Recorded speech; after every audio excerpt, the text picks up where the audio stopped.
Sa panahong sinayang ko, damdamin ng sinapit mo. Ay, sorry naman yan. Hello sa mga kabisi ko dyan sa Pilipinas at dito sa Amerika. Ang makikita nyo nga pala ay ang aking mga anak. Tingnan nyo naman at ang aming mga picture. Ako nga pala iyan, ikala nyo nagmamaganda. Kung hindi nyo nga pala ako kilala, dahil nga hindi pa ako nagpapakilala, di ba? Ipapakilala ko ang aking angkan isa-isa. Unahin natin dito ang aking bunso. Ang aking bunso ay gamer ng pamilya, daga ng pantry, at pinakamalambing, matalino kong anak.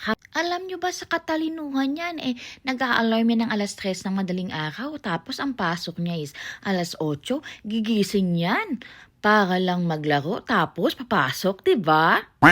Dito naman tayo sa anak kong daig pa ang Victoria's Secret kong rumampa. Diyosa naman kasi, di ba? Siya ang aking una kaiha.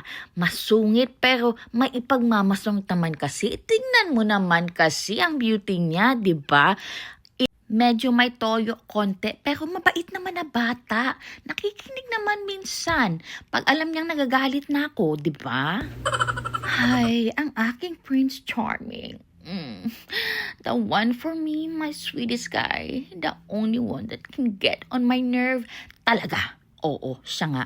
Nakakagalit yan. Siya talaga ang instigator ng buhay ko, no?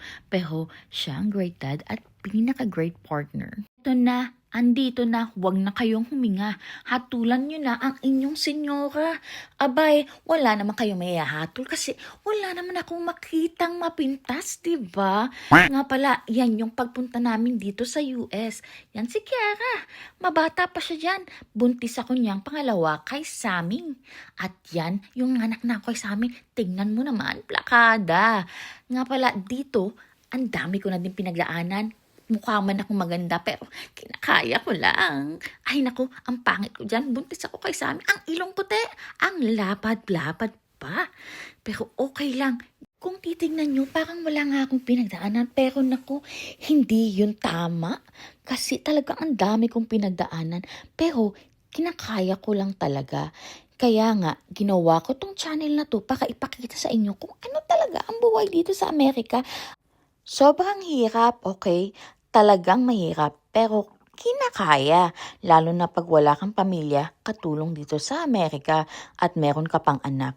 And that's all for today, mga kabisig. Don't forget to subscribe para malaman nyo pag nag-upload ako sa susunod na kabanata. Good night! Mwah! Maybe I... Bust down, Tatiana. Bust down, Tatiana.